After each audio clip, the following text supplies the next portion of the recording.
Hello বন্ধুরা, সবাই কেমন আছো? আশা করি বন্ধুরা সবাই ভালো আছো। তো বন্ধুরা, আপনারা দেখতে পাত্রা আপনারা সামনে একটা গাড়ি লিয়ে আইছে। এই গাড়িটা বিক্রি হইব, আর আপনারা যদি এই গাড়িটা কিনতে চান তে মালিকের নম্বর দেওয়া থাকবো স্ক্রিনও। আপনারা নম্বরে যোগাযোগ করিয়া মালিকের সাথে কন্ট্যাক্ট করিয়া আপনারা যদি গাড়িটা কিনতে চান তাহলে নিতে পারবা। তো ভাই হল সব থেকে বড় কথা হয়েছে গিয়া আপনারা কেউ কেউ মনে মনে ভাবরা যে সেকেন্ড হ্যান্ডের মাঝে বালা গাড়ি পাইলে আমরা একটা কিনতাম। একটা নতুন গাড়ি কিনাত গেলে 7-8 লাখ টাকা যায় গিয়া। তো ভাই হল আপনারা দেরি করছেন কিতা, তাড়াতাড়ি এই মালিকের সঙ্গে যোগাযোগ করিয়া এই গাড়িটা কিনতে পারবা। গাড়িটা খুব ভালো কন্ডিশনের গাড়ি, পুরান গাড়ি, এখনো নতুন গাড়ির মতো সার্ভিস দিয়া যার। ভাই গাড়িটা খুব চাঙ্গা গাড়ি, গাড়িটা খুব কম দৌড়াইছে।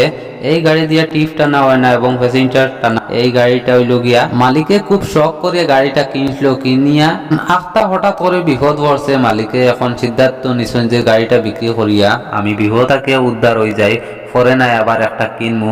আর এই গাড়িটা যে বাইয়ে কিনবায়, যে বাইয়ে এই গাড়িটা কিনবায় লস হইতো না, বরং সে লাভ হইব। আর 7-8 লাখ টাকার গাড়ি আপনারা 3 লাখ 3.5 লাখের ভিতরে গাড়িটা পাইলিবা। তাছাড়া মালিকের সঙ্গে যোগাযোগ করিয়ে আপনারা গাড়িটা নিতে পারবা, আরো কিছু ডিসকাউন্ট করিয়ে নিতে পারবা। তাই আপনারা জলদি জলদি যোগাযোগ করো। তো ভাই সকল ভিডিওটা শেয়ার করে রাখবা, যাতে আপনারা যদি গাড়ি লাগে, বাইক স্কুটি লাগে, এই পেজে পরবর্তীতে এরকম ভিডিও আপনারা পাইবা, গাড়ি ঘোড়ার ভিডিও।